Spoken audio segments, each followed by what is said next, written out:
Kia ora koutou. It is me, Terado, with another episode of the HRNZ podcasts, HR Chats, with me, Terado. Welcome to today. Today we're talking to Nick McKissack. The name is probably familiar to pretty much all of you, I would imagine, as it should be. He's the Chief Executive of HRNZ, and he has been since July 2018. He's been leading the organisation through a period of change and modernisation. He started his career in human resources at New Zealand Post before moving on to general management roles with QV and Te Tumu Paeroa. His interests lie in the development and implementation of strategic change. Hello, Nick. How are you? Good, thanks, Trader. Very well. Great. Very well. How does it feel to be in the hot seat today? Yeah, it's a little bit like Alfred Hitchcock being in his own movies, isn't it? Yes, it is. But you are not making a cameo today. Today, you are indeed a special guest. And today, we're going to be talking strategy, and particularly the strategy of HRNZ. Absolutely.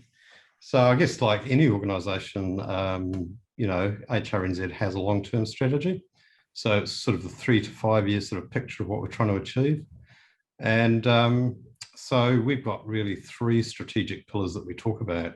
One is around raising the professional status of HR professionals. I guess what we're trying to do is have HR people regarded in the same way as, your chief financial officer or your general counsel. So these are professional roles, and we think HR are professional roles too. So we're interested in lifting HR to that kind of same level.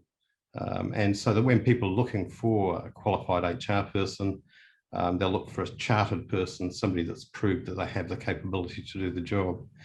So that's a key kind of strategic goal for us. And then the second one is around shaping the profession. So it's really finding out all the global trends, what's happening overseas in New Zealand, and really giving members sort of up-to-date information and knowledge around key trends. And then the third one is around sort of service delivery, really, and it's recognising that we've got members that have different needs and that we can deliver our services in different ways to meet different needs. And so that's what we call tailoring service delivery. So those are the 3 sort of long-term strategic pillars that we have. Great. It does seem good. You've really narrowed down what those 3 are. It does seem to make that, in terms of moving into the future, something very clear. Yes, so it's, everybody understands those pillars. The board does, the team does, and it makes it very easy for us to plan what we're doing each year and measure our progress, I guess. If we start to unpick them individually, so the first of them, raising that professional status. So as a layperson, I guess I probably assumed that the HR role, the HR professional, would have had that. But what have been the barriers to that in the way, and what are you looking to do to change that? Well, I think historically, people have got into HR in many weird and wonderful ways. It's not necessarily something people trained for. I didn't. I ended up in HR when I was in my 20s, just by sheer fluke. And I think a lot of people get into it that way. But then they become quite serious about the role of an HR person. So we want to make sure that our members who are pursuing this as a professional career are differentiated from those people that maybe just come in and out of the profession, at some point in their career. And so we've got this notion of chartered membership, which we think is really important because it provides a bit of a quality mark that says, hey, I'm in HR, I've trained to do this, I have experience, I've demonstrated competence in all these different areas, and that makes me a professional. So we think that's a super important offering that we have. And I guess what we're trying to do over the next year is really simplify how members can apply for that. We thought we might have made it a little bit hard to apply, and some members struggle with all the papers they've got to fill in. So we're simplifying the process and just making it a bit more accessible.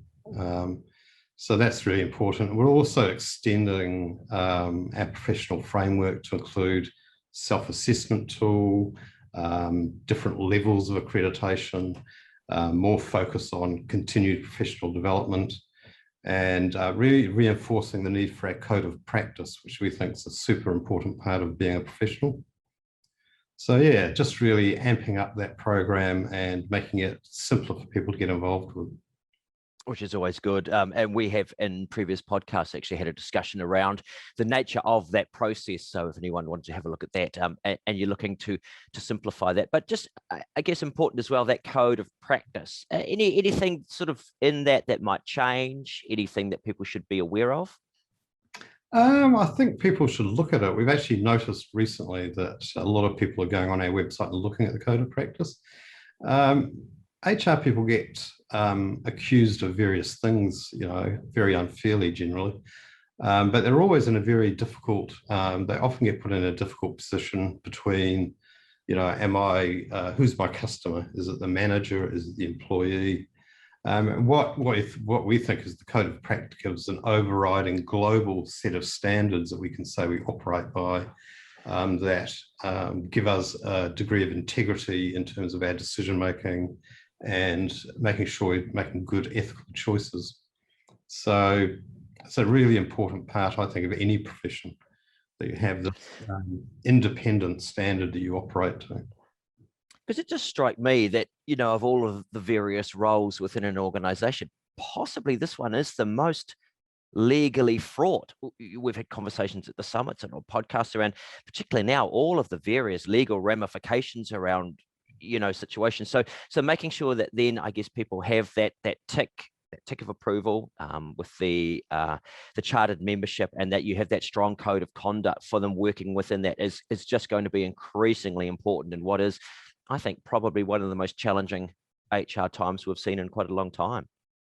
Yeah, well, that's right. We had this conversation, didn't we, about vaccination the other day, and the number of sort of different legal angles to talking about just vaccination in the workplace, Privacy Act, Bill of Rights, employment legislation, health and safety. So as an HR person, you need a very broad range of knowledge about a number of different kind of facets of the law, without actually being a lawyer, obviously. But yeah, you're right. It's quite a complex kind of role these days.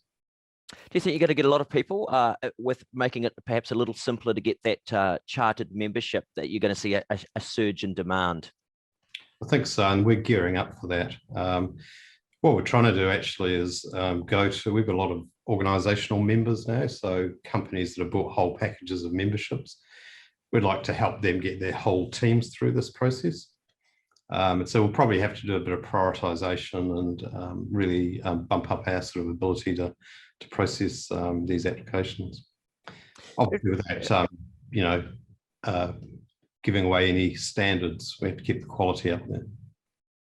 Well, that's absolutely right, and that's a part of that wider notion of that second strategy of around shaping the profession. And it strikes me that HRNZ doing what you want from an industry body and really looking at the whole profession and saying, how can we continue to shape it and indeed to reshape it for the future that's coming up? What are you looking at there? So over the next year, we've really got three kind of areas we're focusing on. The first is obviously around this COVID pandemic. I mean, it's not over by any means, and HR people are going to have some very day-to-day practical challenges. And so we have things like the summit we did last week, where we just try and bring them lots of key tips around different areas that they're going to need to understand to get through this year. So that's going to still be a focus this year. We can't let that go. HR people are practical people, and they have things that they have to get done. So we'll stick with that. But then we've got two quite exciting sort of areas. One is a new program we're doing called Transforming HRM in Aotearoa. And that's about how do we incorporate multicultural values into the practice of HR. And I think this is a really exciting program, something we don't think has been done before. But, if we look around, we'll see in New Zealand that Māori still badly represented in all the wrong statistics. And they do have problems, with opportunities around employment and education. And we sort of believe that there's a sort of a uniquely New Zealand way of doing HR that can unlock opportunities and unlock potential that we're not able to at the moment. So we're running this pilot program, which will have a lot of follow through to it on how do you get multicultural values embedded in your HR practices? What does that actually look like? And having worked at Te Tumu Paeroa for 8 years, I know that there's kind of a different way of doing things that we need to really understand. So that's that one. And then the third one is around sustainability. So we've joined the Sustainable Business Council as an associate member. And we think there's a huge role for HR to play in the future of sustainability. I know when people think about sustainability, they think, immediately about climate change, but it's about more than that. It's about people, planet, prosperity, peace, and partnerships. And so the top of that list is people. And we think HR people have got a big role to play in helping achieve better outcomes through workplaces in New Zealand. So sustainability will be a big focus for us as well. Great. And I guess as part of all of that as well, continuing that ongoing role, talking with the perhaps the academic branch to look at the trends, what's going on, and being in a way a gateway to discussion, to research, to trends, to let people know where the world is going. Yeah, so we're trying to build a much tighter relationship with the academic branch. We want to bring that sort of leading thought from New Zealand and around the world together with the experiences of our practitioners and really create, a much stronger bond between those two kind of paths, I suppose. It is, I think, always the sign of a good organization when they provide that platform that you can just go to, almost filtering all of the conversations and discussions around and saying, look, here is what we think are the real trends and all the little things to watch out for. Yeah, absolutely. And it's also, I think, a lot of global HR practice isn't very applicable in New Zealand. You think about organizations like Walmart, they might employ 500,000 people. Well, most New Zealand workplaces are way, way smaller than that. So you can't really look at their HR practices and say, oh, how would they apply here? You've actually got to have, things that suit your environment and your context. So that's the aim is to bring that to our members. Great. And how about tailoring service delivery? What will that look like? Well, last year we were pushed into a position of having to do things a lot differently. And as you know, you've helped us with a lot of that. So we moved into running virtual summits, podcasts. We started doing online PD courses. So a lot of our stuff we took online, and we're going to continue that this year. So our professional development course schedule looks very, very different to what it did 2 years ago. And there's a very great mix of sort of online stuff and still the physical in-person stuff because members still really value that. But also we're looking at bringing new stuff in. So for example, we've got a new course on workplace investigations, which is a really hot topic for members. This Transforming HRM in Aotearoa, that program will be coming in this year. So quite a lot of new stuff we're bringing in, but also delivering in lots of different ways to make it more accessible for people.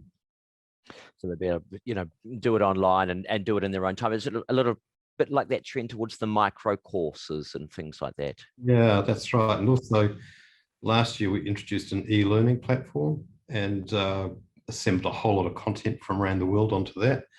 It's all free content, and we want to build on that over the next year as well. So just create a more full library of resources for our members in the e-learning platform. Great. And as you say, we've got we've had a number of virtual summits, which have been, just again, as an outsider, merely hosting them, just a fascinating mix between industry specific things and then sort of, other presentations on more personal around well-being and personal well-being, and then just broader trends as well. Been very eclectic. We'll be continuing with those. Yeah, absolutely. So I've got at least 3 planned for this year. And the sort of topics we're looking at the moment are diversity and inclusion.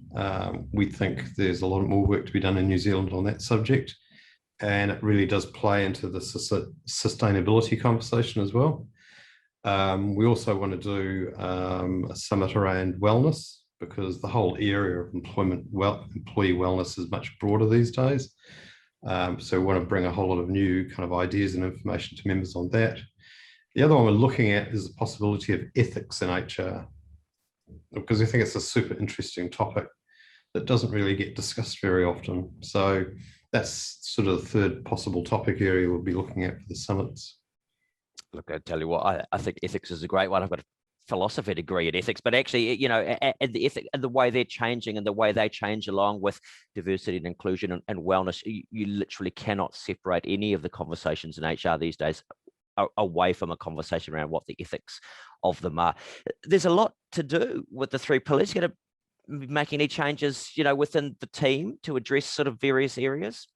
Yeah, we're looking to strengthen the sort of technical HR knowledge of the team, because we need that really to ensure the quality of the content that we're delivering to members.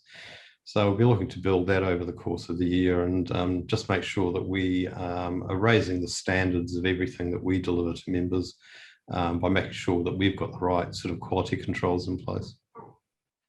Must be. Is it exciting, Nick? I find it exciting. I'm not even really involved. I thought last year was exciting. It was terribly stressful for everybody, but it caused everybody to do things differently. And we had quite a good time bringing new things to members and a lot of engagement. We get quite a lot of emails from members just saying how fantastic they're finding the things we're delivering. They really like the summits and the podcasts. So we get lots of positive feedback, which is, quite encouraging. And so it's just really a question of continuing to grow that year ahead. But yeah, I think there's some massively interesting things to be achieved. And yeah, I'm excited about it.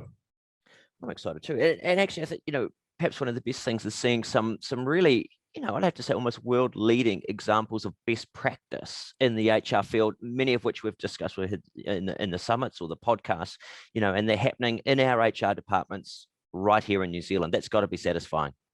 Yeah, absolutely. I think we underrate HR people sometimes. If you think about what they've had to step up and deal with over the last 12 months, it's been pretty significant. And in general, done a really good job of it. So I think we're in a good spot. I think New Zealand is a very unique environment, and I think we want to create an HR practice in New Zealand that really suits our conditions and delivers what we need. So yes, it's pretty cool. It is pretty cool indeed, and it sounds like you have got a very clear focus on where you need to go in the next couple of years as well. Thank you, Nick. I suppose when we thought of this idea of podcast, we never imagined that we were going to have you as a guest. No. Thanks for inviting me. Hey, well, thanks for taking the time out, and I know that'll I think make things pretty clear for people when they're looking at where HRNZ is going. Anything else you wanted to add before we disappear? No, I need to say really that we're always very open to feedback from our members, so if any of them have listened right through this and they've got some ideas that I think we're missing, it'd be fantastic to hear about them. So always open to more feedback and good ideas. Absolutely. And as we reiterate at the end of every one of these podcasts, we are always open to your suggestions on topics and guests, and we've covered a broad wealth of them over the last little while, and every time we think of something new, the gateway opens. So if you know of someone we should talk to, even if it's yourself, put yourself forward, and we are more than happy to have a chat with you on HR Chats with me to Radar. Huge thanks to Nick for taking the time out, and all the very best with the changes. From me for now, that's all.